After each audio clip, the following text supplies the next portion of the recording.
Hello, everyone. Welcome back to the Sam and Matt Show. My name is Sam. We have here Matt. Say hello, Matt. Hi, I'm Matt. Yeah, we need to come up with something like a better handoff or something, but I don't know. We'll Yeah, we figure need it to out. look up the Sam and Cat theme song from Nickelodeon. Again, I've never seen the show, but I know it was a show, and so, if we just steal their branding. Yeah. Anyway, yeah, let's just jump into it. We talk about content, esports, marketing, gaming, somewhere in between all of that stuff. And today, the first thing I want to say, oh, I don't have my jersey with me. EG1 LCS. This is crazy. It's like is it the fifth team, I think, to win an LCS? Before it was like pretty much three teams handing the banner between each other. And then, yeah, we came out of nowhere. We're the second new franchise team to win right after 100 Thieves. And we dethroned 100 Thieves 3-0. We swept. We went like 11-1. Oh, no. Yeah, 11-1 in the lower bracket playoffs. That was exciting. So I know everyone's talking about the EG win and like what's gonna happen at MSI, NA talent. This is gonna change everything. Everyone's talking about that. I don't want to talk about that. I want to talk about what does it mean next when it comes to content. What does it mean when it comes to the EG brand? Matt, any initial thoughts? I know this is my subject, but I'm gonna hand it off to you. Okay, well, I have good news and bad news. Um, and I think that's really like from your perspective, how well is EG positioned to capitalize on this? Mm-hmm. Because I think it could be very, very, very good for the brand, especially since again, EG is positioned as the villains of the LCS, um, and you're winning. And so if you're winning, there's no better time to be a villain when you're on top because people are going to villainize you eventually if you win again, especially. Yeah. Um, and your players are shit talking, which is incredible. Even So Danny was. That was crazy. bro, when I saw Danny, like the casters got it totally right, or the analyst desk when they were like, yeah, we thought Danny was gonna hold JoJo back, and like it was like the reverse where Mm-hmm. JoJo was like, okay, shit, like I'm playing the calm dude this time, I guess. So I think EG is really their players and their talent are really well positioned from a brand perspective to be entertaining and capitalize on this, which I'm not sure if like the content production team slash strategy is there. Um, but the good news is that normally the inverse is true, and it's also a much easier, like you can actually tackle strategizing ways to like capitalize on your win and doing things to like upload YouTube videos and like build off the brand of like the EG brand and stuff. Mm-hmm. Whereas it's much harder to get players who follow that brand without feeling either artificial or for them to even try. And I think the EG players right now, it feels very authentic. Like obviously like JoJo and the rookies are playing it up, but like they're also having a really good time playing it up. Yeah, they're So they're fun, which is refreshing, right? Especially JoJo. JoJo's like willing to say anything and everything, and I honestly don't care. Like if he couldn't even back up the words, I'm still fine with that because he's just playing a part and it's fun to see because it's boring that no one's saying anything, right? So, no, I totally feel that. You mentioned you're talking about the content stuff side of things where like it doesn't seem like EG is ready to capitalize on it yet, right? Um, yeah, that's I mean no offense to EG, but it does seem like I'm gonna guess that they're going to try to capitalize it starting after they won the finals and not before they started winning the finals. But I don't know, like you're in EG, so you tell me. Like, but that's what it feels like. Like they're going to try to position themselves now opposed to like already have like set up the dominoes in place. yeah, so there's this interesting thing that's going on, and this is not. If you just dig a little, it's obvious, and there's probably even more overt stuff that's been said publicly. But like EG has hired a lot of people recently, and when it comes Hmm. to executive and leadership team, they've been hiring a lot of people. When I came in, like in December, I think every week I heard about a new hire in a director or exec level position or a VP, like every week. So they're obviously building that team. Leadership is new, and they're still trying to figure out like what's going on, what to do, and help with our inefficiencies and problems, and even just like even attacking the projects that are already existing and things that are on our plate right now, right? So it's no surprise to anyone that EG's YouTube channel is like dead. Okay, I shouldn't say dead. It's definitely not dead. That's an exaggeration, especially if we're going to comparing to like the other LCS teams, which we talked about like last week. EG's like is there, right? But Is it though? it's there. Definitely not TL, C9, TSM, It's coming 100 back Thieves. to life. Even it's not even like up to par with FlyQuest, right? We talked about how FlyQuest YouTube channel actually surprised us. Dude, I think you're competing with Immortals right now. Yeah, I think you're right. But either way, so what's going on right now with so obviously there's pieces in place, but there's a lag time before you can actually start making those changes. I think there's some changes that can happen immediately, but like there's more to the business behind the scenes of just like you can't just turn on a switch or you can't turn off a switch or just pivot immediately sometimes. Now, I'm hoping because for transparency, I'm on the creator collective side, which we're creator collective side, where it's like the streamers and influencers, not necessarily esports. We have some FGC competitors in creator collective, but I don't touch the esports side of things, so I don't have control over it, or I don't have like a say in a lot of it. But I think that we should spend a little bit more resources into figuring out how to do our content in YouTube. I think our Twitter is okay. We put out content gets a lot more views on Twitter than we do on YouTube. Something I looked up from this weekend, right? Friday, Saturday, Sunday, Monday, Tuesday. I'm looking. We probably gained around. This is just looking Social Blade, so this is like public data. 2,000, maybe like 3,000, 4,000 Twitter followers, probably from the win.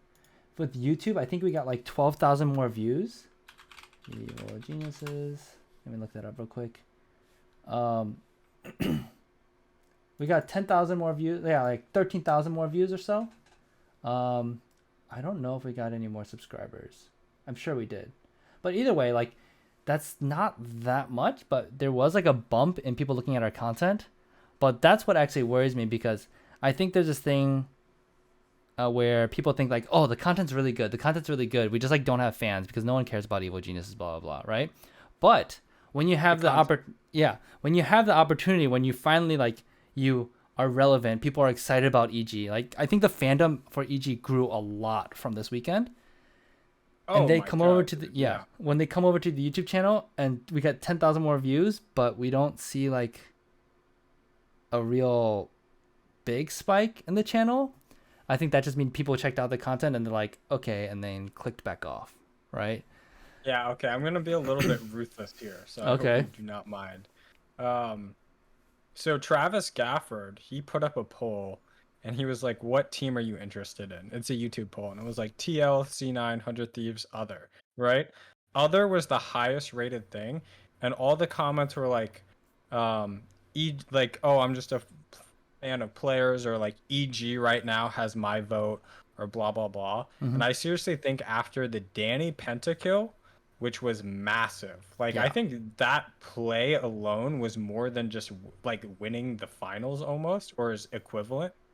And then you won finals in a 3-0 fashion, and it was in a way where like the narrative around these players made it that even though it was a 3-0, the fastest stomp finals we've ever seen, it was interesting because one, even like when they're playing TL, no one like most analysts, not Mark, you can see on, they voted for 100 Thieves. Yeah. And then on TL, and they voted for 100 Thieves even after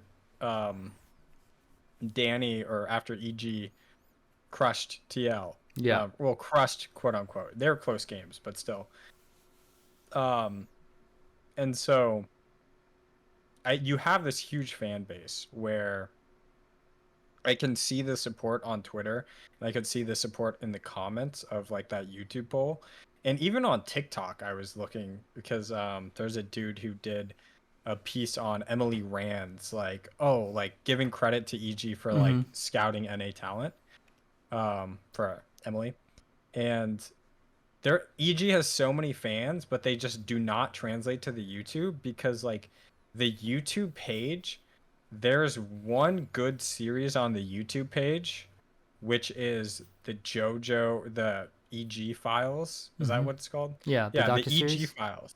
The docu series apparently I've seen like one or two episodes, and there's a Hotline League call that was like, this is great because it's like a original take or approach to docuseries, but the SEO is not good on it and the thumbnails are not good on it.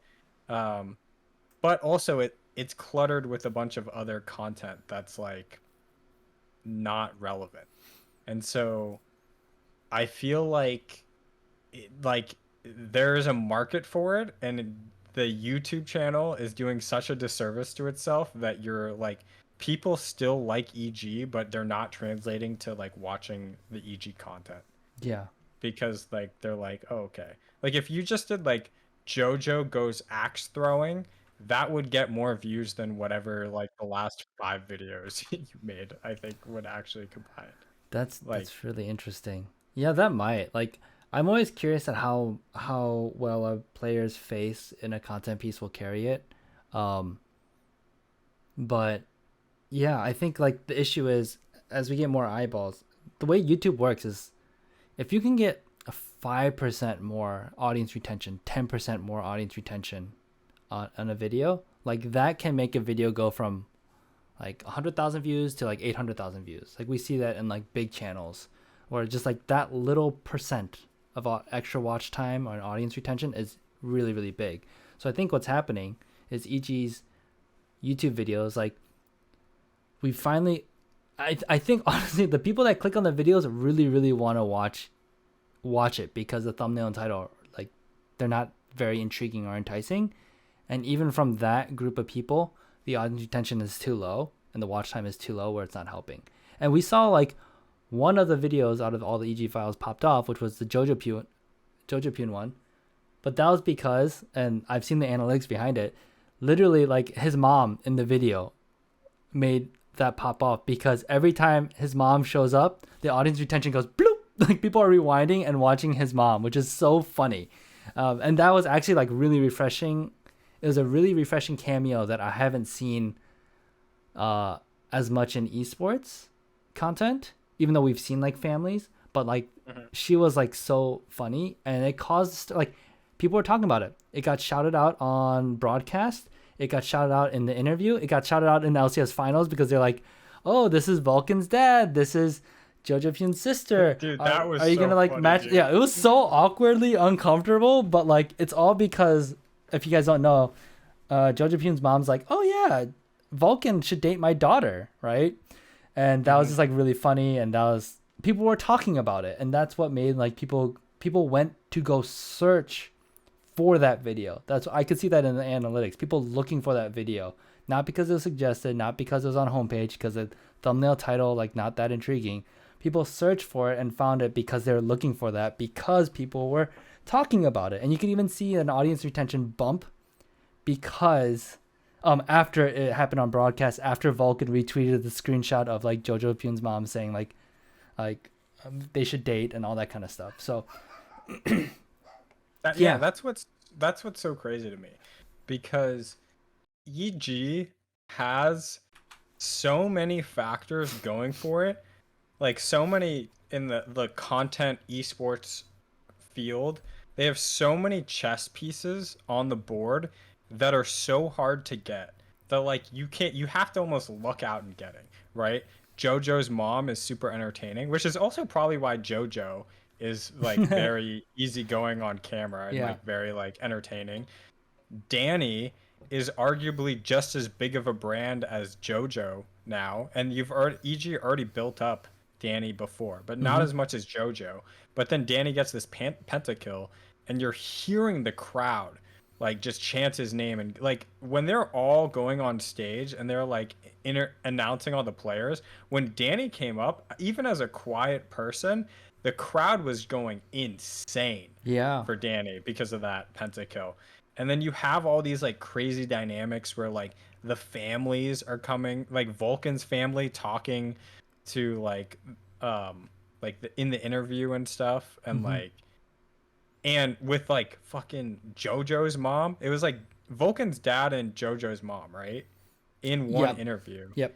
That's on broadcast. Like broadcast is giving EG so much free publicity and like this insane storylines.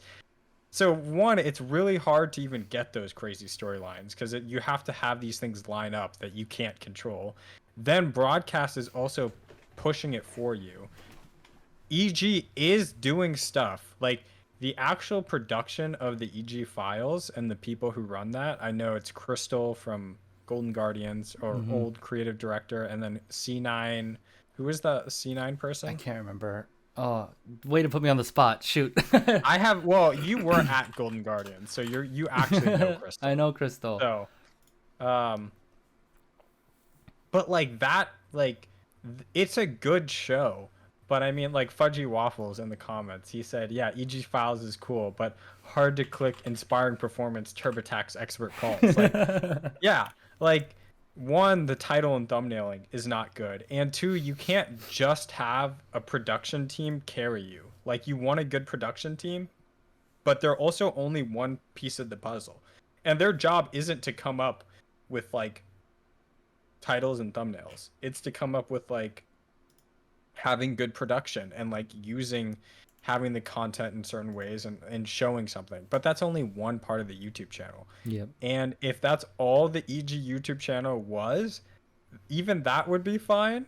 But like EG YouTube channel is also, at least the last time I checked. Now maybe it's been updated, but they were doing just a lot of uploads that were not helping them. And there's Like, also CS:GO and Dota mixed in there too, and Rocket League. So it's all these different esports all on one channel.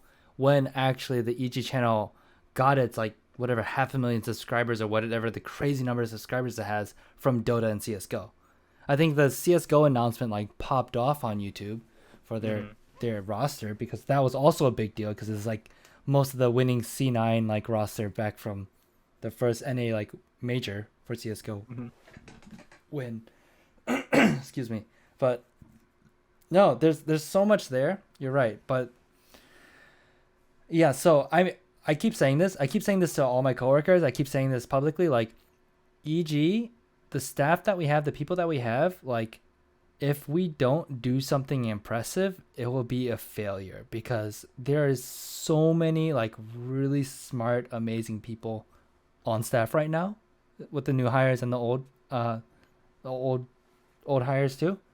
And I think another thing about this is the on-site activation, right? There was a touch grass thing, which was a huge hit, right? And it hit the audience. People were lining up to get photos with it. I think like we had the biggest line, and our merch sold out too. And we had merch that said like touch grass or something. It was just funny. It was great, and merch sold out day 2, which was like really impressive. So I think there's a lot of things that happened that is showing like that was someone new, non-endemic to esports that did that activation. And do you know where she came up with the idea?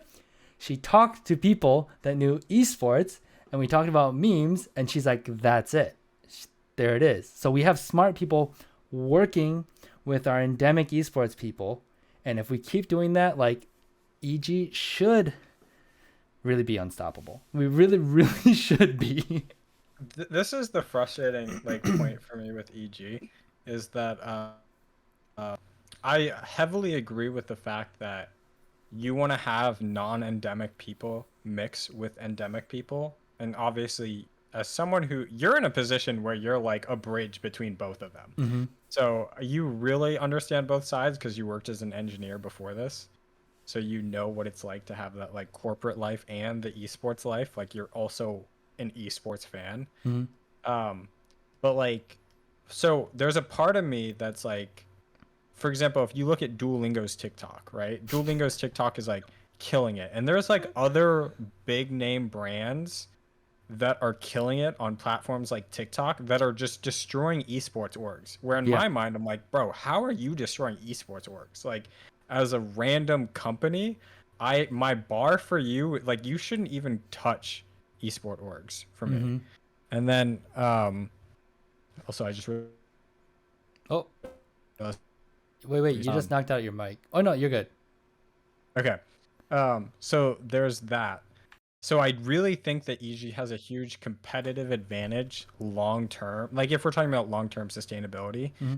with marrying endemic and non endemic. And obviously the challenge is finding that balance and really just finding a good communication between the two. That's like the biggest hurdle EG needs to solve. And I'm confident that they will solve it. On the other hand, as someone who is interested in like YouTube content and like the content marketing side of things, it would be so easy to set up the YouTube channel for success. Like because I feel like you could literally just DM the players because the players like Jojo, I almost guarantee if you asked him, he would be like, "Yeah, I want to do that." Like these players aren't super introverted, a lot of them. Or if they are, they also just know how to talk on camera or they care about building a brand. Like Danny is the shyest one there and he was like, "Yeah, we're going to 3-0 100 Thieves." Like they're not that, it doesn't seem like they have that much anxiety to doing content. And at least for like people like Jojo, I like I think if you asked him, he would want to do it. He's just not going to set it up himself. So it just seems like it's rare that you're going to find players who are going to easily facilitate content and do things and want to collaborate, but there's extra red tape for it that shouldn't exist. Like you could just get over it with a DM on Twitter. But EG is in a place right now where it's finding itself. But from my perspective, it's frustrating because it's like this is something that like you could just do, but like EG is not in it's like discovering itself. Yeah. In that way. That's where it's really frustrating because normally you need to discover yourself to even set up content like that. Like 100 Thieves, they're really set up for themselves, right? TL, they have systems figured out. Cloud9, they have systems figured out.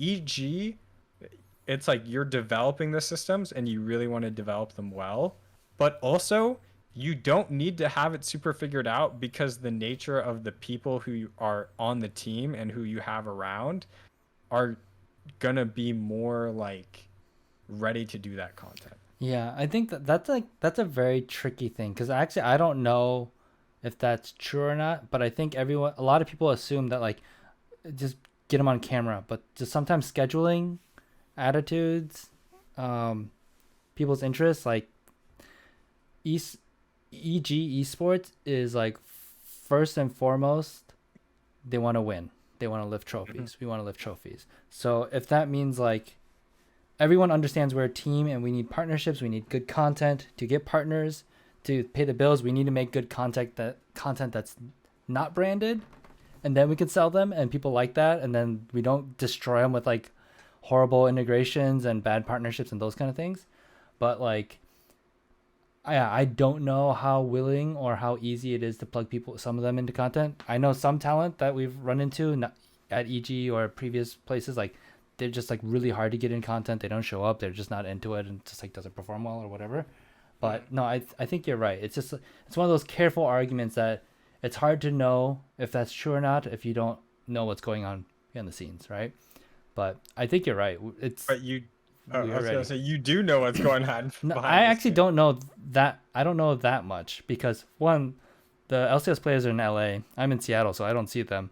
I have never been to our LA offices. I'm trying to even think like, do we even have a studio to shoot there? I don't know. So I don't know how easy it is to just like, let's grab a player and shoot him for 30 minutes. You might need to, it might take a lot more if we have to set up, figure out a quiet place, like whatever. There's a lot of logistics. Is Kudo the one who's in LA right now? yes, Kudo, our good friend Kudo, the junior team admin. Yeah, he's in LA. Okay, we need to pay Kudo off to get TikToks and footage of the players There you for go. us, for our show, For not for our EG, show. but for us. Ah, Yes, gotcha.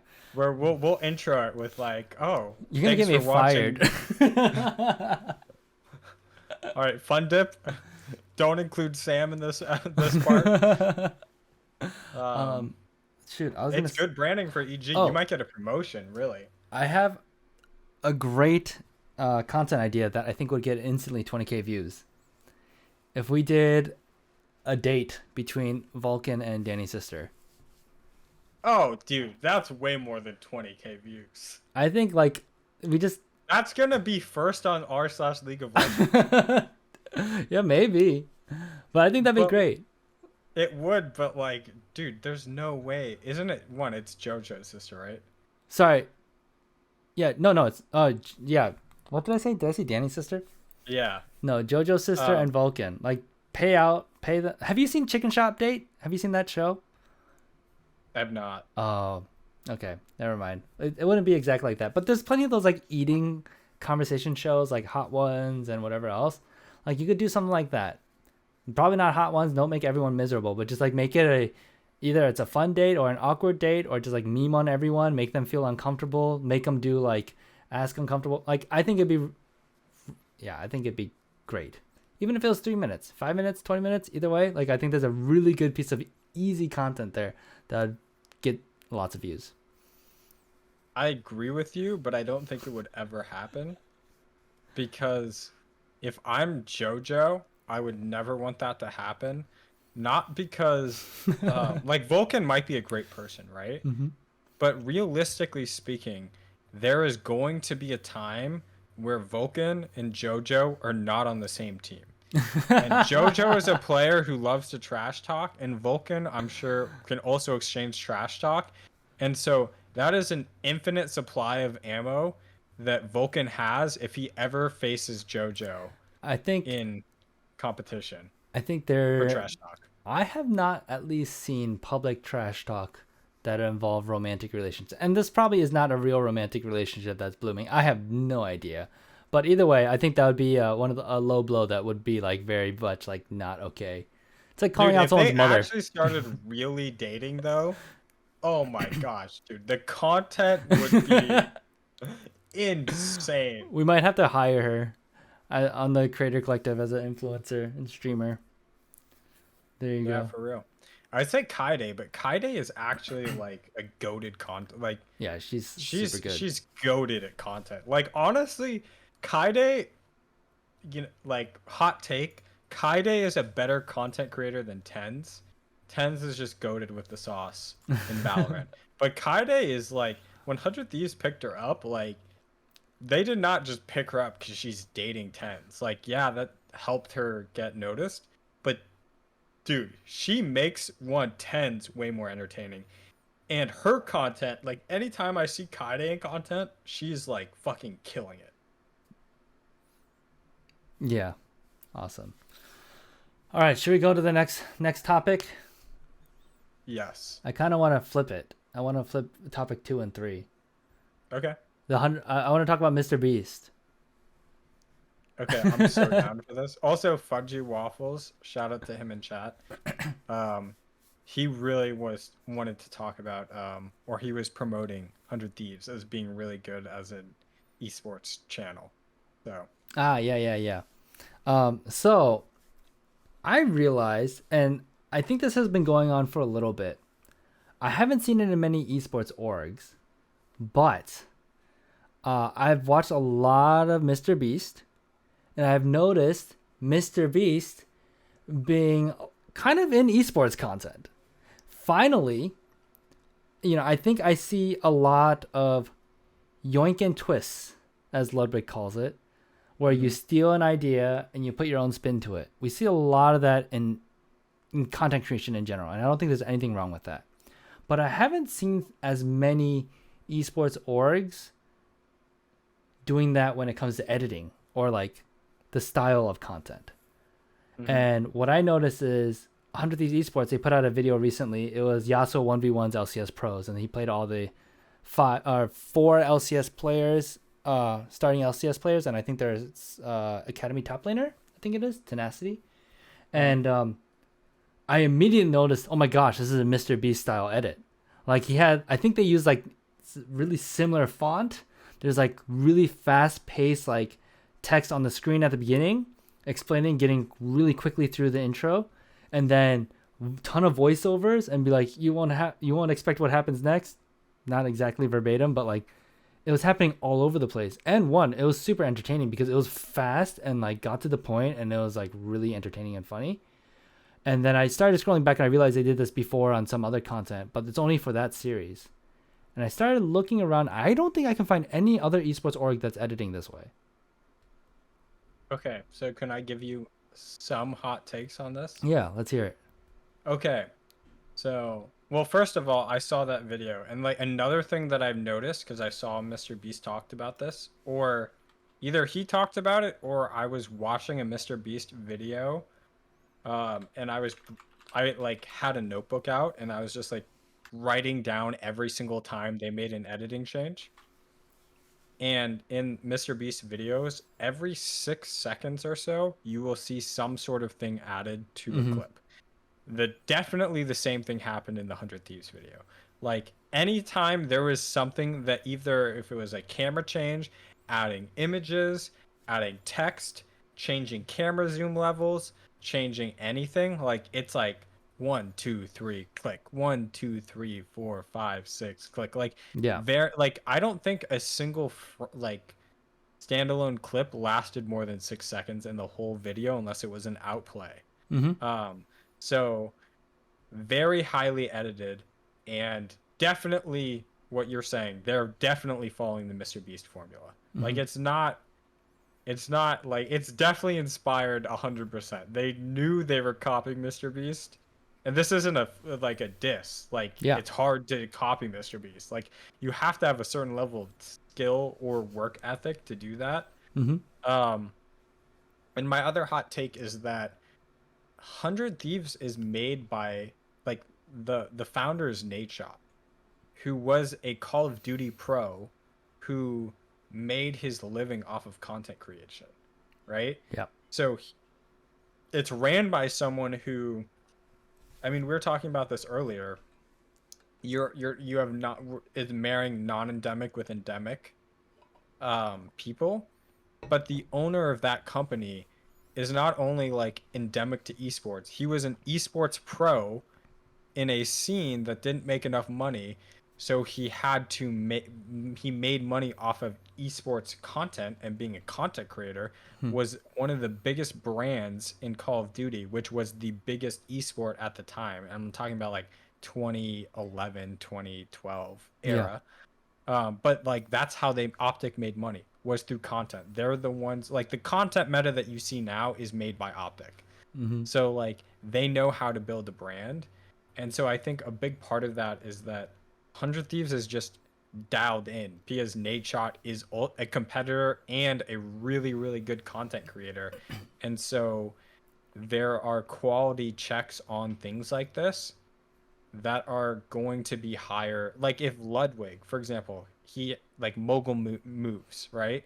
There's quality levels for Mogul moves that are probably higher than some esports orgs just because he knows what he wants and he's in the sauce.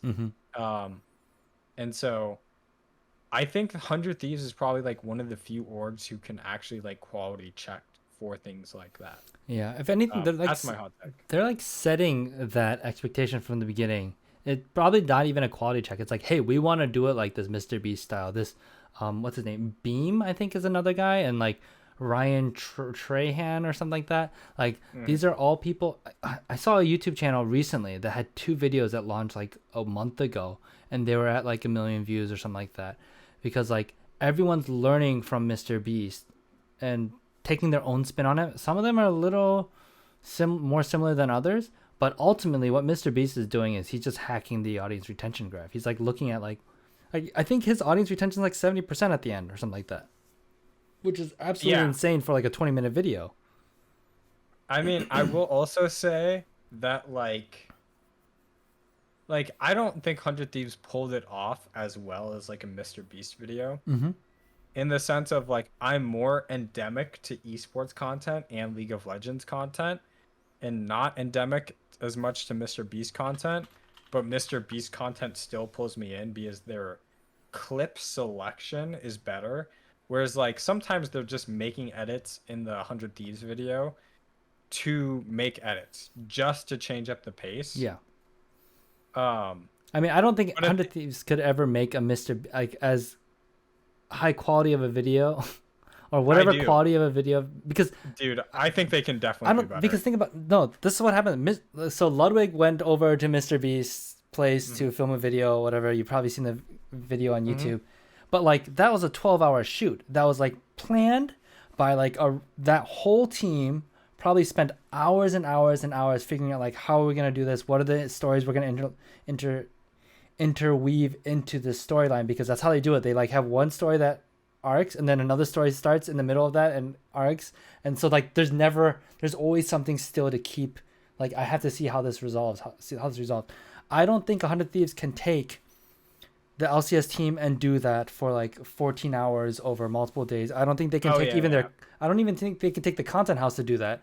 So I think it's like it would be an extremely hard challenge to make something as big as that as I don't not scripted but like pre-planned as that even if you like you're the producer of it and the writer of it or the planner of it like I think all the talent has to be on board understand how to do that and it's just like too big of an investment for content creators that are making their own content brand for their personal stuff and esports competitors that are doing that I think it can only be like purely 100% content creators full time, like being able to replicate a Mr. Beast thing. Okay. I think. So I 100% agree that they content creators cannot, or like esports orgs cannot compete with Mr. Beast on that level, Mm-hmm. right? Because one, he has access to more talent and like bigger names that are also like more willing to like do crazy stuff. And he like has like 50 ideas lined up in one video and is executing highly, right? Yeah. Like my point isn't that 100 Thieves can compete with Mr. Beast per se, as much as they're copying the Mr. Beast formula. And there are certain parts in the video where it's like, okay, they're like told to cut every 6 seconds, Mm-hmm. and I can tell that this 6 second mark was a filler. Like what they're putting in That's here funny. actually doesn't add to the video, but they just know they need to cut for 6 seconds. But other things like Small Ant is a really good example Mm-hmm. where it's like he's not necessarily cutting every 6 seconds, but every single time I watch a Small Ant video, although I am selective of what I watch from Small Ant, but when I do watch Small Ant, like every single thing matters and adds to the content. Whereas like some of the cuts for the 100 Thieves video were made just because like just to change things up. But on the other hand, like I don't want to criticize that because like that is still so far above every single other org in the industry. No Yeah. offense to EG, but like there's no one who can compete with 100 Thieves Or in no one that that's way. competing in that, right? Yeah, like you That's have to easy to compete really be. in. You can do that. You can tell your editor to cut every 6 seconds, every 3 seconds. Yeah, but you have to No have a one's doing really it good though. editor, and you also have to be someone who can. You also have to scout a good editor. And like for example, if I gave that to Walt, right? Mm-hmm. Walt might be willing to do that because, but it also doesn't take Walt that long to make a video for the quality that he's making. Turn down for Walt, by the way. Go subscribe. Um, but like, but he's also been but he's also been making really highly edited videos for a long time. Like sometimes I ask him like, "Yo, how long did this video take you?" And he'd Yeah, be like like 2 120 hours. hours. No, he'll be like 2 hours and I'm like, "What the like dude, I thought that would take like 20 hours of your time. You did that in 2 hours?" And he's like, "Yeah, but he just edits." And then also his girlfriend is a professional editor for Oh, like really? real TV now, right? So Dang. like Now, yeah, dude, it's like an insane power couple. Like for real, dude. Um, so there's like a huge level of like, but like it's really hard for people to scout out someone like Walt, right? Hmm. Or like I really think GG Melee, shout outs to you for that. Like Hey. scouting out Walt, I think is like a huge opportunity. And shout out to Red Bull because wait, no, yeah, that came. Okay, he did content for them. Yeah, shout out to Red Bull for also scouting him out, right? But it's really hard if you don't have. So this is where I'm talking about like non-endemic to endemic, right? If you're non-endemic, it can be really hard to have an eye for editing. I have a little bit of editing background, but I can absolutely see editing in every video. Like you and you can too. Like Because you you were pay talking attention. about, yeah. And so that's what I mean. I just think a lot of it's really hard to quality control when you're hiring for editors if you don't know if you're not in the sauce. And so that's like the balance that I think people have to make. And I think 100 Thieves started very in the sauce, where Nadeshot is a huge brand and content creator already. Hmm. So the baseline bottom foundation has to meet that standard. So Yeah. yeah. I did notice though, as I was looking, I noticed some. I don't remember who it was on FaZe Clan, but an individual person on FaZe Clan was editing their videos like this too, which probably hired an editor to do that. Probably not editing it himself. But I didn't see anything from FaZe Clan, the org, like editing this way. I could be wrong. I'm really interested if anyone else sees like Mr. Beast style edits, or actually just like edits inspired by other like big YouTubers. I'd be really curious. But I think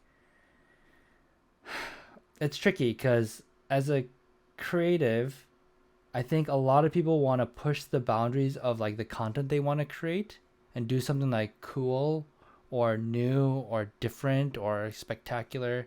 I mean, we have people that have like worked on movies in our production team Mhm. at EG. So like, but then the audience is an esports audience, a gaming audience, a YouTube audience, and people and orgs or teams might be like reluctant to quote unquote like stoop down to that level or like, but for me, like I edited like these stupid memes for Golden Guardians that got like 200,000 views on Twitter because I just like put as many edits and like tons of cuts, told like a really simple story, and then just like made it just like weird and memorable. And it worked. And like because I was thinking the whole time, not like I think this is funny, but I was like, what does the audience think would be funny? What is going to resonate with the person that's doing this? Who is going to look at this and go like, oh my gosh, I need to share this to my like my roommate in college? Like that's what's going through my head while I'm doing that edit. And I think people are like, I want to make something that I'm proud of, that I care about, that like is like my dream or whatever, which is like great, but like what about the fans? Like make something that the fans will love. That was like GG Melee for me. I talked to, Jorge Star Fox Freshman. Is that right? Star Fox Fresh. That dude who's in the Melee community that casts. I talked to Zane, Nunn, PPMD, and Toph. I talked to Zeke, who's a guy that runs a Golden Guardian social. Like, what does this resonate to your fans? What if we did Jeopardy for like Melee and like, oh my gosh, like this is done all the time and we miss it and it would be great. And like, okay, let's collab with the with the Melee stats guys that make Jeopardy and let's pay them and collaborate with them so we can make like awesome content. So I was always focused on like what do the fans want, because I was a fan. I wanted that content. And luckily I find like a nice spot where there's content that I like working on and the audience works on, and then bam, does well, you know? Okay. You have perfectly transitioned into a topic I wanted to talk about. All right, let's go. Do you realize that you did this? I'm curious. No, I did not. Okay, one of my topics, I did not put it in the Google Drive thing. Spoiler alert. So like some behind the scenes stuff. We're using Google We Drive. have Fancy. yeah, we have like a Google Doc on topics, which if you go to our Discord, you can put in your own topic suggestions and we would love to talk about it. But one of my topics I just sent to you as a Discord message, I believe, or it's in the stream ideas. Um, but is what do you want to see? Take away the fact that you're in an org right now, Mm-hmm. right? You're just a fan of esports. What is content that you want to see as a fan? Like for you personally, like what is something you'd want to see just being a fan of esports from orgs? You know, I was really excited about this Team Liquid video that came out, and then was slightly disappointed but still entertained of the junglers trying to break a world record jungle clear. They only got two chances and they're just competing against each other. They weren't actually trying to beat a world record. It was like a clickbait title. I think it's a perfectly fair title. It's not like actual like bad clickbait. Mhm. Um, but I would love to see that. I would love to see like pro players like pushing the boundaries of what they can are able to do. And like I really want to do a GG Melee like target test. Like how many can we break world records? How close can we get to world records? Like let's react to a world record. That's insane. Can we do that? How and like spend time, but that takes like hours of time. But that is something that I would love to see. I love to see like feats of skill on display in Okay. like clever ways and creative ways, because back in the day that's what we like. We love the crazy montages, right? Now we've kind of seen them and we don't see that many like crazy Baron steal pentakills like Danny has done, which like that's why everyone popped off. But like I think we've gone away from clever gameplay content. It just for at least League of Legends, it's like mic checks, gameplay Mhm. highlights, maybe a montage, uh, and then like let's 1v1 like Mundo dodgeball in the Baron pit, um, which I think is okay too. But like, yeah, I want to see something like hard that the players are struggling with, but like overcoming. Was like speed running is interesting, or just like really difficult challenges. Like I think we saw that with Fortnite, right? Like shotguns only and we're gonna win, or like no kills and we're gonna win, or like no building and we're gonna win, like that kind of stuff. I would love to Mhm. see that more. I mean, esports is already doing that, kind of, but I want like a legit like attempt at it. That kind of stuff. Yeah. What about you? Okay. I think well, one, I think that's really fair. Also, especially with the GG Melee stuff, I think the concept of like a pro player versus a speedrunner, because I know the speedruns and stuff like that are like very competitive. Like I don't think Zayn is gonna come close to the world record, but that in itself is interesting. Mm-hmm. So, so yeah, from like a melee perspective, I think that's like a fantastic idea that I hope they run. And also, GG Melee has like I was talking about how like EG pros seem content friendly. I know the GG Melee pros are content friendly Yeah. because Melee, Oh, that's they're how you great. make your living. Yeah, like like 70% of their salary is Twitch subs, not like, well, actually that's probably not true. I know I know roughly how much Zayn makes, so um but like but a lot of that is from content, right? Like Zayn Mm. is a player who does a lot of content.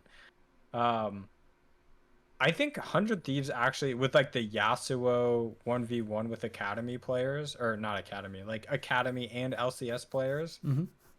that content as an idea is very like that's what I wanted to do. And I'm a little sad that like 100 Thieves beat me to the punch because I like have been thinking about this for like 4 years. Um, but like mixing influencers with esports content is a big thing. And I guess like to show my hand, I guess, of like what I would do. It's really like I want to like talk to the pros. So let's say like EG, right? I want to like see what is Jojo watching or interested in a content wise. Like if Jojo's super into cooking or Danny is super into cooking, right? Um, like let's find out Danny, yeah, he's like super into cooking. I want to make like, okay, Danny, you're going to do a cooking show cuz you only watch cooking shows on YouTube. So we're just going to give you a cooking show. Yeah. I want to see content that is like, it's not, hey, um like this is an esports pro who's super good. It's like, hey, I happen to be an esports pro, but I'm also interested in this field. And almost like the FlyQuest thing where Trisha is doing like she's making flowers for people. Mm-hmm. I want to see that for like the esports pros where it's like, hey, like Summit, he just came from Korea, right? Mm-hmm. There's a huge learning language segment on YouTube, and Summit is clearly learning English. So I want to see Summit learn, like do a language channel where he's like learning English, Yeah. or he's teaching English people Chinese, or Mm-hmm. not Chinese, South Korean. Korean. Um, and it's like, hey, he's someone who's teaching people South Korean or learning English who happens to be a goated esports pro. Because you will take over that language learning category. You're not going to take over the esports category, but you can, by the fact that you are an esports player and a good one, you can just completely take over a category because you are who you are. And That's it's like, oh, interesting. yeah, that's the angle that I want to see, and it's so unexplored and it's so fucking free. Obviously, you have to have some things lined up and you have to communicate with players, but the biggest problem I see with esports content is that the people who run esports content do not consult the players for what they want to do or like have a relationship or communication Mm-hmm. style that like leads to good content. Where Yeah. it's like, dude, you could do so much cool shit, but you're not communicating with this player. Like, it's not even marketing strategy that I feel like is the biggest missing component. It's just good communication, in my opinion, because Hmm. people don't think about that because they're like, oh, esports players don't want to do content. It's like, dude, you just don't have people communicating. Like, yes, some players will not, but like, have you asked these players like what they even watch on YouTube, what they like to watch on YouTube, what like stuff like that? I really don't think a single org has. If any org has, it's 100 Thieves. But I really, if I were to ask, like, hey, have you ever asked what your players even watch on YouTube? I am willing to bet that 99.9999% of orgs will say no, we never asked our players what they are interested or what they watch or what they would even want to make. Like, I've asked. Yeah. have you asked? I Dude, have asked. so you are in that 0.0001%. I've asked like, hey, what do you watch on YouTube? They're like, what? I just watch cooking stuff. I'm like, no, it's like, what do you watch? Like, what are your channels? Can you show me your home screen? Yeah, was it for GG Melee? uh, I definitely asked them what kind of content they want to create multiple times throughout the year, Mm-hmm. And and oh, took that. I have a question for you, Mm-hmm. Sam. How did GG Melee go? I would say pretty well. Yeah, I would too. I would argue it was extremely successful, outpacing the League of Legends channel for Golden Guardians, which is a bigger esports. Mm-hmm. Why do you think like Yeah. that's No, I feel yeah. you. And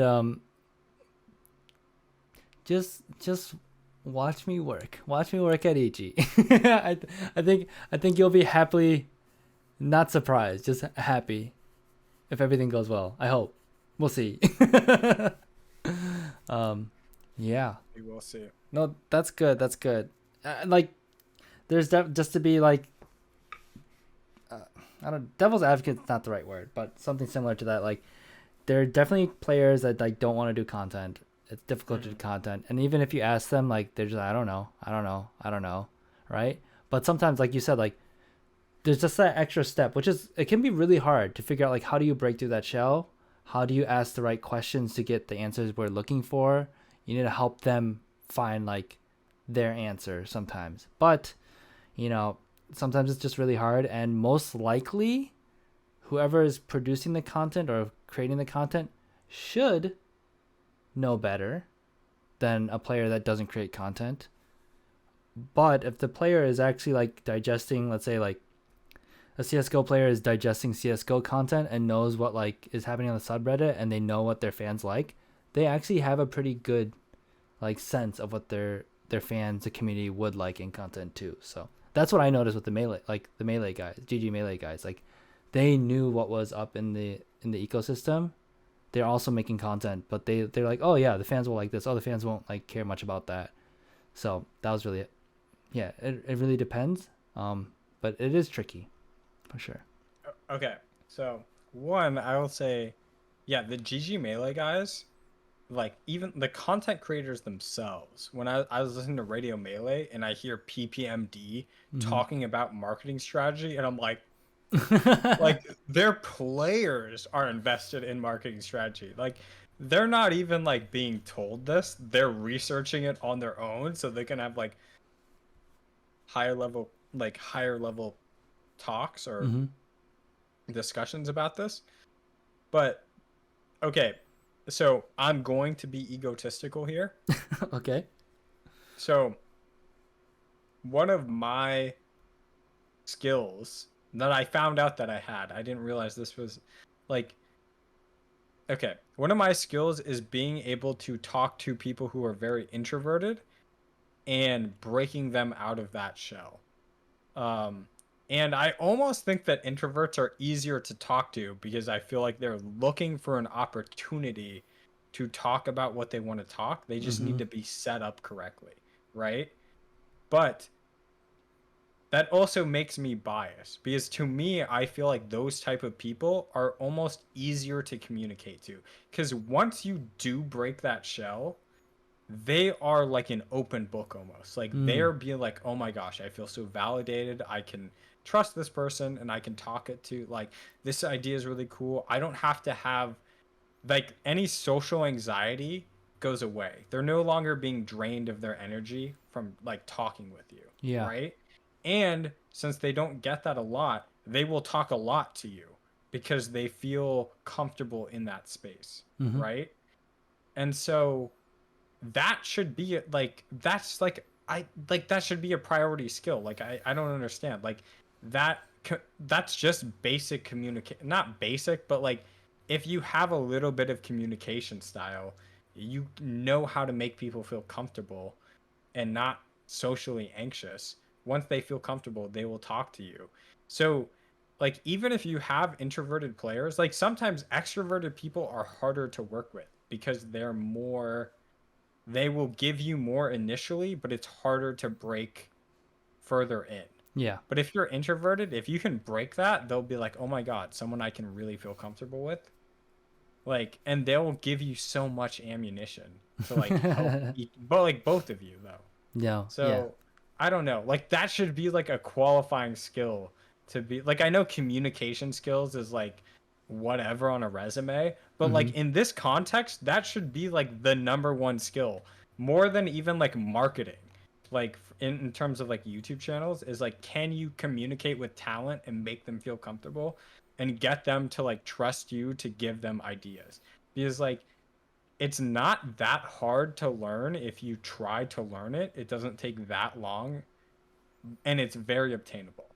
And I Mm. could be biased because maybe I'm like in a weird position where I'm set up to do that well, but I also don't think it's I think if you try to do that, you can learn that skill as well. Yeah. Totally. No, it takes effort. It's not natural to everyone. Communication just takes effort. And like awareness. You learn about it and then you work on it. So, no, I love that. Should we move on to our last topic? Yes. Which hopefully I want to let you talk more on this one because I feel like I've been talking way too much this episode. No, I think we've both been Uh, talking a lot. So I think we're good. I think we're good. all right, Um we'll let Twitch chat decide. Um, all right, so I'm going to set you up with a topic. So okay. Ludwig put out a video talking about his last Mogul money. Pretty much he's done a handful of these. These have been like his top videos that Mm-hmm. finally like knocked out like the salty ice climber moments video that's been on his channel forever. That was like the top views. Mm-hmm. I think it was sponsored, so it was probably making good money off of it. It was fun, but then he made an announcement like there's one in planning and it's gonna be the last one. So what's going on with that? All right. One, thank you for the setup. Mm-hmm. Um, dude, I fucking love this. I love that he's ending Mogul Money, and I like Mogul Money. Like I watch every episode of Mogul Money, but and I want to come back I want your opinion on this Okay. as someone who has one done a Jeopardy show for an esports league, and two who is just event planning in general. But I don't think I've ever seen a content creator end a series when it's not declining. And I think that in general is super interesting. And so he did his Mogul Mail video on this, and he basically said he wants to be like British TV, where you kind of feel that it, like, he Yeah. didn't think it was a great content. Like, he felt like he did everything he could do. It's not a great idea. His favorite video on his channel was one of the episodes, but he's like peaked. He made tons of money Except off of it on for- AdSense too, like $30,000 on an episode or something like that so far. It's crazy. Anyway, sorry, go on. No, thank you. That actually is good context. But and then he's ending it with a live show finale in person with like future, like the people who won. So he's going, like, the last Mogul Money finale is going to be the best one, and he's ending the series before it had a downturn. And I think that's so rare in content creation, mainly because it's like you repeat what works for you, right? Because it's safe. And I'm really interested on your take on this, because it's a double-edged sword, right? So one, you can repeat what is safe, and that is a good strategy, right? Because you know if he didn't cancel it, it would still continue to get views, right? But it could slowly decline. But he's ending it at its peak, right? Because it's not like the viewership is declining, and it's going to be a banger final episode. But then you add marketing to it, right? Now that it has like a scarcity to it, right? Yep. Where his ideas have finality. And even with the Devin Nash podcast with his channel, right? Where he was like, I'm only going to stream for 5 years, which now is going to be more because he signed a contract for YouTube. So he has to literally stream more than that.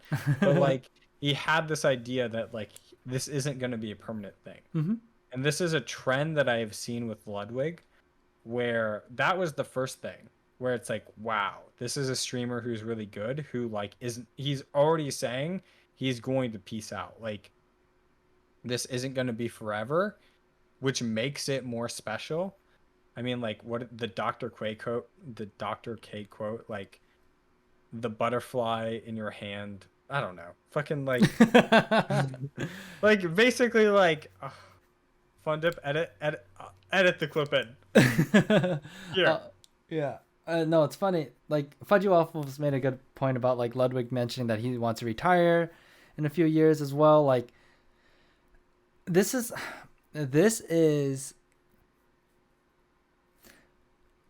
oh man, I gotta remember the quote.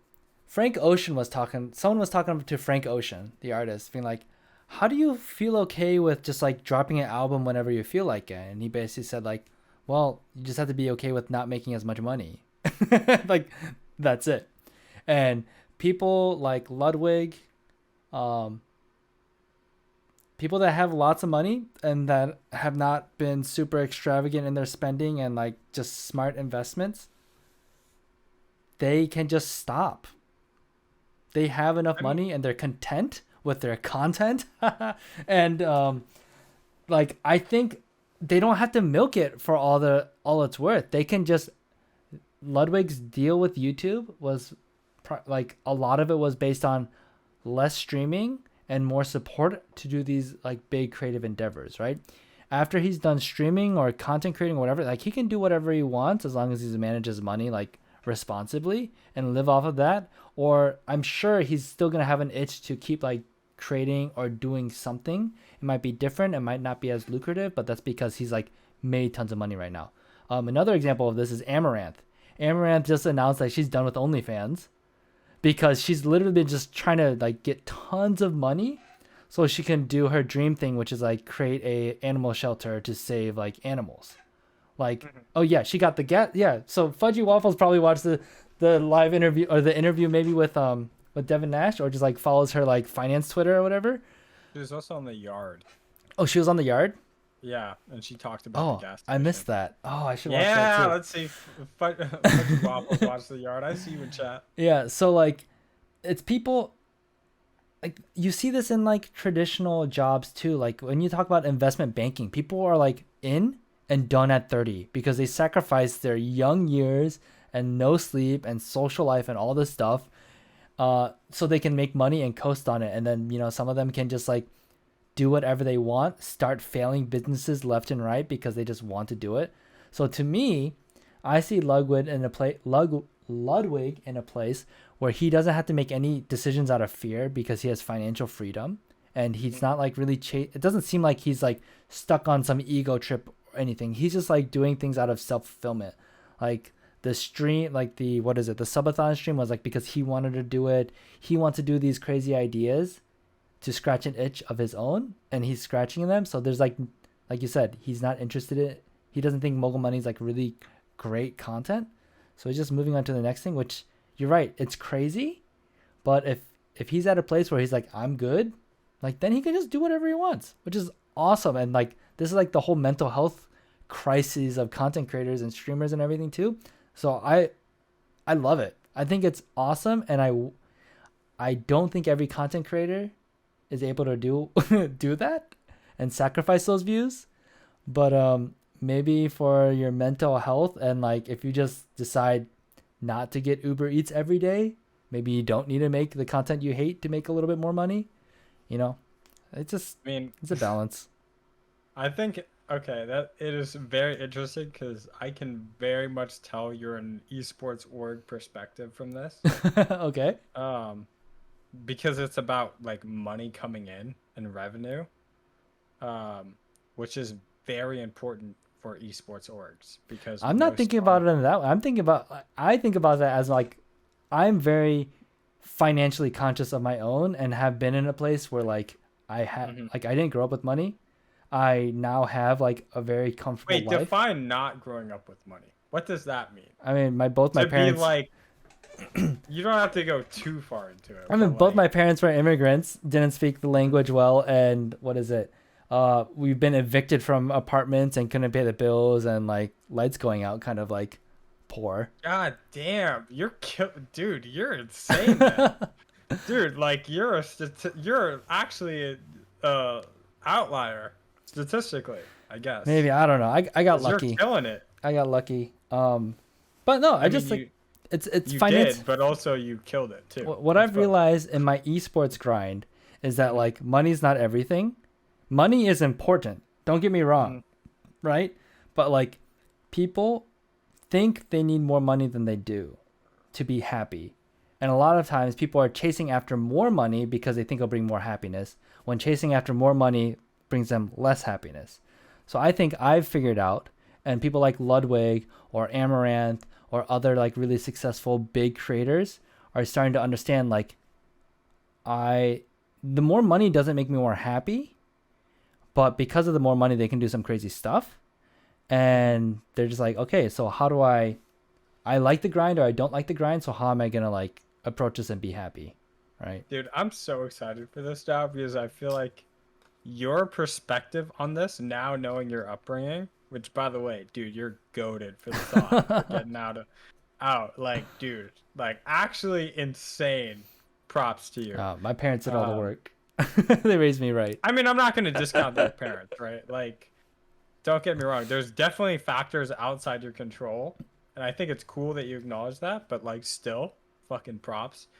Um, but it is interesting because I have a different perspective, which is opposite in both ways to you. So I grew up in a upper middle class house, because both my parents are military, Mm-hmm. and like pretty high ranking military. Um, I don't want to go into too much detail. But anyway, that's like the household I grew up in. Um, and so when I see the content and stuff like that from top level content creators, I'm in the position in my life where I where making money is very important to me. Mm-hmm. Like I'm not making enough money to live on my own, pay for health insurance, not have to worry about bills that much, and So like stop live. subbing to my channel. Stop it. Okay, no, that is $5 is worth it. Everyone else sub to the channel. Anyway, um, but like I'm in a position in life, and I think realistically speaking, right? It's not like delusional. Like I'm in position in a point in my life where like I have to worry about things. Like I'm very lucky that my dad lets me live in this house, even though right now he is not living in it, right? Mm-hmm. So I don't have to worry about rent. But there is a real trap of like I work as a waiter, right? There is a very, very real trap of like working as a waiter or a like minimum wage type retail job where it's very hard to escape that trap because like on your off hours you're burnt out from work. So it's very hard to escape upgrading from that because Yeah. you have no energy to like put into getting out of that trap, and it also relies on factors outside of your control, Mm-hmm. right? And so like from my perspective, I almost take like it's easy to like take where I am for granted, where it's like, okay, you have to realize like I'm lucky that I don't have to pay rent, because if I didn't live in my dad's house, which by the way I won't in like a year because I won't have that option, but like right now I have the option to like work part-time and not have to pay rent, right? Mm-hmm. If I had to pay rent, I'm going to be burnt out and I'm barely going to be able to make rent money, right? Yeah. So like that's a whole nother level. But I think when you're talking about like once you hit a certain level of money, Mm-hmm. right? And once you hit like the Ludwig level and stuff like that and content creators, I don't think their insecurity is the money. I don't think they're looking for that much more money. I think their big insecurity is that, and Ludwig did talk about this on the yard. I think it's about viewership and upgrading, like gaining viewership, Mm. because there's a specific clip in Fundip. I'll try to find this for you so you can put it in here. Um, but Ludwig talks about why all content creators are depressed, and it's because they're always constantly trying to outdo themselves when they're never happy with what they have. And Ludwig is like he peaked at the subathon. He's only gone down in viewership, but he's chilling. And Mm-hmm. I think that it's not, I don't think it's the money, because I think he's been set with money for a long time. Yeah. I think most of these content creators and influencers, it's the attention and the numbers and the statistics Mm-hmm. that are the mental health contagion for them. So it is very interesting for me to hear your perspective, because you're very looking at this from a monetary perspective, but I think from like the streamer perspective, it is mainly stats, numbers, and viewers. And like, oh my god, if I'm not growing, I'm dying. Well, That is like the Ludwig quote. that's the thing though. Like this show is going up in views. He can milk it and get more views on a like if there's a mediocre Mogul Monday, Mm-hmm. it still might do better than another video that he posts because Mogul Mondays or Mogul Monday, Mogul Money is doing really well. So if it was that, then he can still do it if it was just purely views.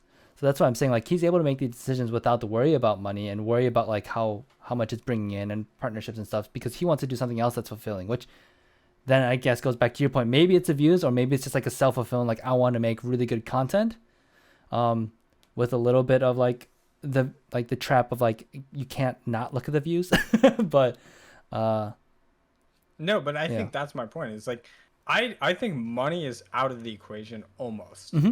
The only different, I think money is in the equation for Mogul Moves as a company, which I feel like Yeah, he's transitioned to like the nade shot approach of that's content creator, that's a good where he's like point. evolved from being a single content creator, um, and being more towards like a company. But I think he literally said on the yard, and Fudgy Waffles clearly as a fan of the yard, you can back this up, maybe, hopefully.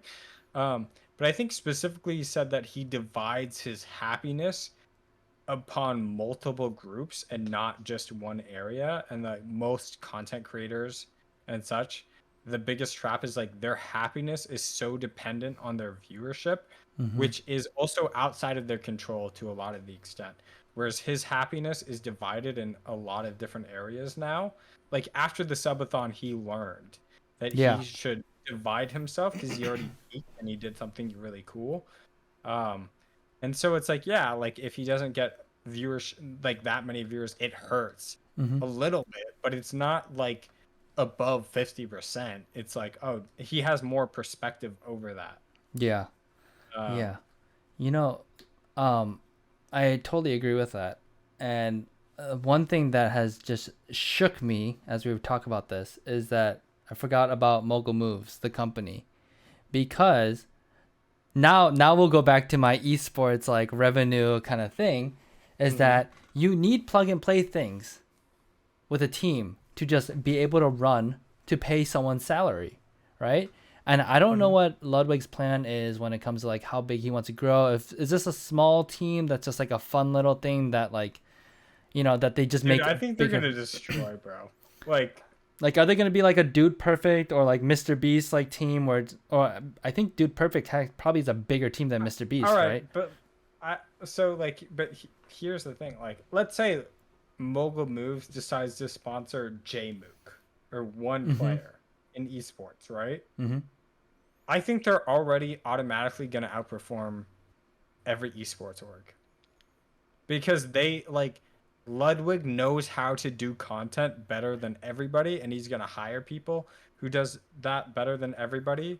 And every time I see someone who is picked up for Mogul Moves, I'm like, bro, like if like like if Immortals were to pick up this person, they would be cracked, right? Mm-hmm. Like Immortals would love to have this person, but fucking Mogul Moves has it. And like Mogul Moves has gotten like it uh, at this point too. I don't remember who the second person was.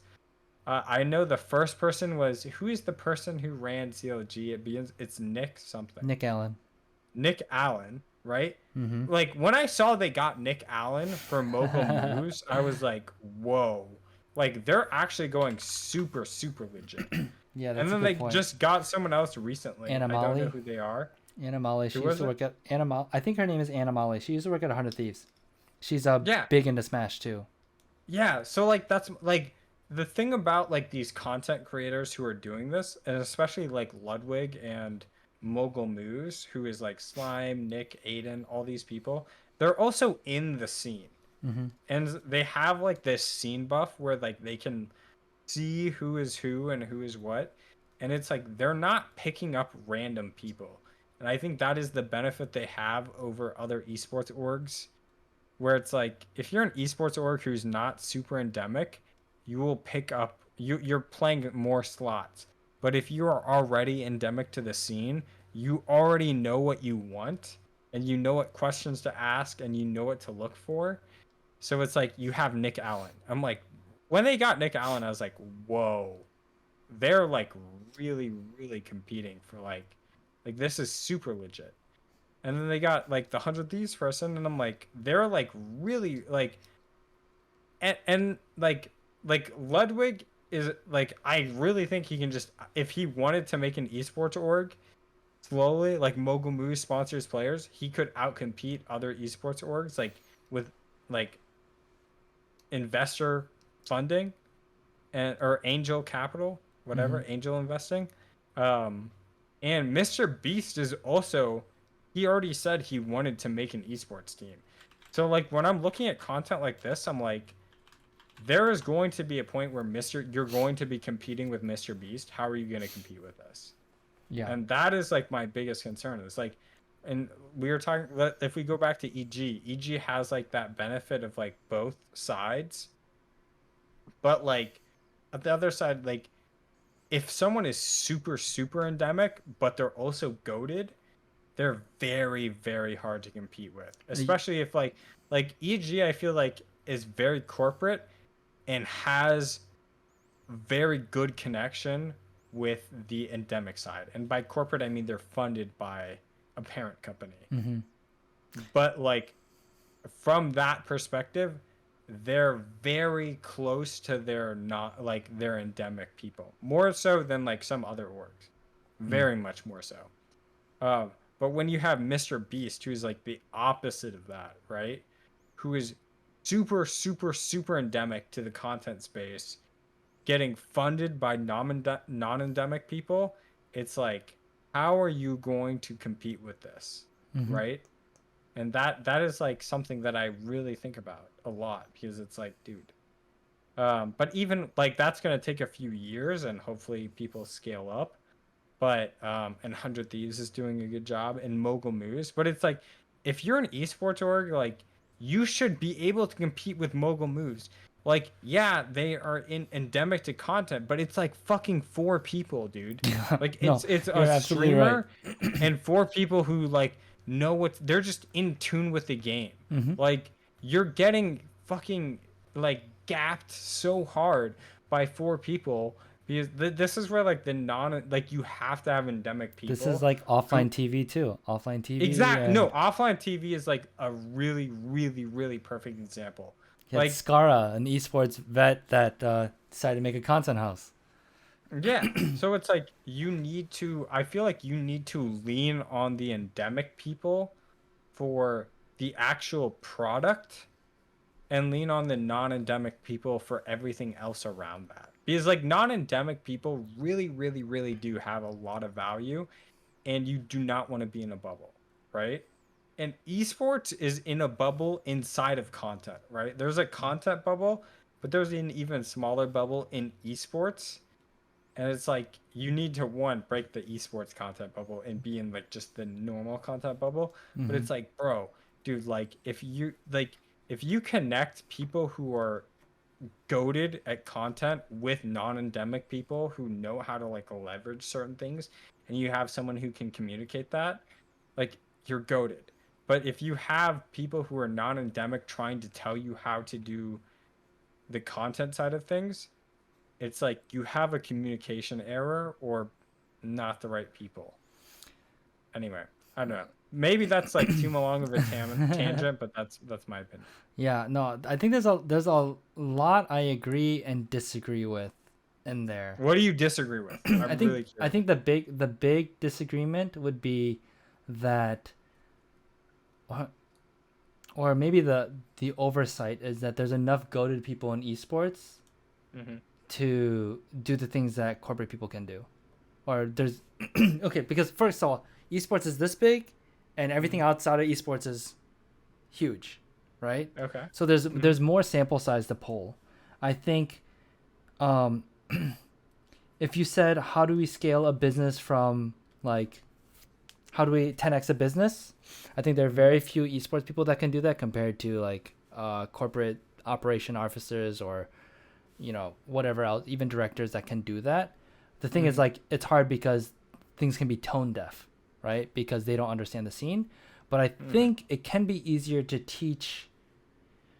I don't know what's easier. I keep flip flopping back and forth with whether it's easier to teach an endemic person like corporate stuff or business stuff or operation stuff versus teaching a person that's really good at operations, business stuff, enough about esports to do well. I think it's having a corporate person equip them with the right endemic people and teach them a little bit about the space. I think that's a faster, more successful route, and I think that's what EG's play is too. Um, Mm-hmm. yeah, it's just hard. Like there's just not enough people in esports that can do the thing. There's less people in esports that can do it outside of esports. So, compared to the people that are outside of esports that can do it. I think that's like the biggest crux of it. And then also just competing competitively in esports and then creating content. Like if we're just comparing how good of content can we make with an esports person versus how good content can we make with a team and a content creator, is like I don't think it's fair to compare. Yes, there's a little bit of a boost of like this person has clout and a following because they're so good at a game, but they still cannot dedicate as much time as a content creator with a content team to create content. So there's like a time resource limitation with a competitor or a team versus a content creator that's working on it and has a team behind them. So I think those are the two big difficulties I have, or hurdles that I have to get over with what you're saying. But it's tricky. I think like your sentiment is right though. Like you're right. Like we're competing with Mr. Beast, and if Mr. Beast comes, like we're kind of screwed when it comes to like if we're sharing attention. I actually think Mr. Beast is like a main competitor for every single esports organization's YouTube channel, because those are hours that they can be spending watching a TSM documentary, but instead they're watching a Mr. Beast. They're binge watching Mr. Beast. You know. Dude. Yeah. Dude, if Mr. Beast has a team that enters LCS, which he does plan on doing, I'm very worried. Yeah, if we're just talking about content, yeah. Yeah, but I don't think that's gonna be I think you have time to build to that. How's OTK doing on the competitive side of things? I have zero idea. I don't know, because I think they only have one player or two players in like fucking Ultimate. No, didn't they have they first did stuff in WoW, right? They had a WoW team I or hope not. multiple WoW teams? Yeah, I think that's how they started. Well, I hope they pivoted. And I'm guessing they did. Wait, their Wikipedia page says Warcraft, Final Fantasy, League of Legends, and League of Legends. League of Legends. This can't be right. Yeah. Content creator. Interesting. But like, okay, but if we're gonna look at OTK, right? Like, Mizkif runs OTK, right?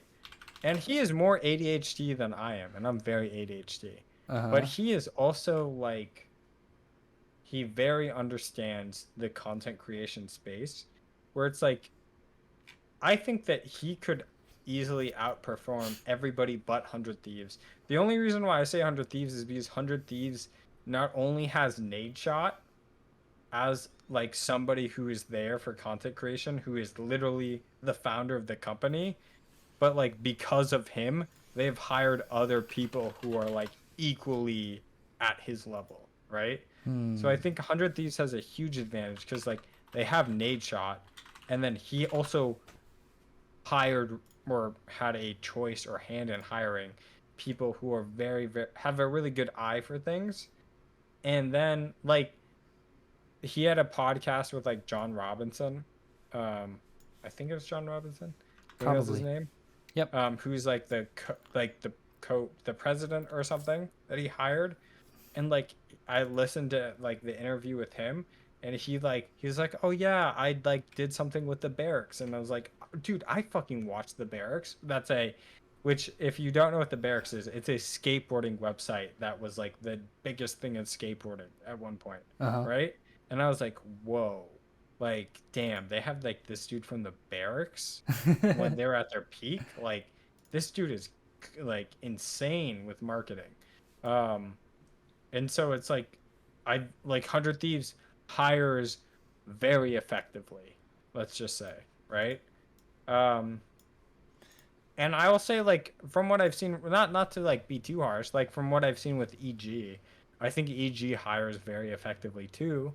But I'm also biased because I'm like, dude, you could be doing way more with your YouTube. So, you know, like, it's a very easy problem to solve. Like, but like, there's also like more red tape because you're in growing pains. And there are some esports orgs where I'm like, whoa, like, you have someone in a position who like doesn't know content hiring people. Like it's the blind leading the blind, right? Like if you're hiring someone and you're looking over resumes and stuff, right? Like you at least know what you're looking for. There's also like a point where you're like you don't know what you're looking for and you're looking over resumes. Yeah. So you know, it's funny. I pulled up sorry, I got really stuck on this. So I pulled up that Excel spreadsheet of like the LCS team's League of Legends content and stuff. 100 Thieves League of Legends averaging what, like 20,000 views. So dude, I don't even know if that's good or bad at this point. Yeah, it's because LCS is not popping off right now. It's not that great. I mean, okay, that one video that I mentioned, the Yasuo versus 5 LCS players that has 69,000 views, so that one popped off compared to the other ones. But like, if we're talking about, I think we've been talking about 100 Thieves doing really, really well, but we're probably talking about their main channel, what their content creators, not their esports, and it's hard. We get lost in that, right? Except for that one video that you linked. My context for the 100 Thieves Esports is the video you. That one video, yeah, which was good. Yeah. The Valorant content's doing a little bit better, I think, but yeah, the LCS stuff is a little trickier. So I think we put them a little bit on a pedestal, which is like great for their brand. All right, so that's it for this episode. Next week, I already have one thing on the docket. I want to talk about how esports is turning into traditional sports in the worst possible way. It's my hot take. So we'll get to figure out what that is next week. Peace. Peace.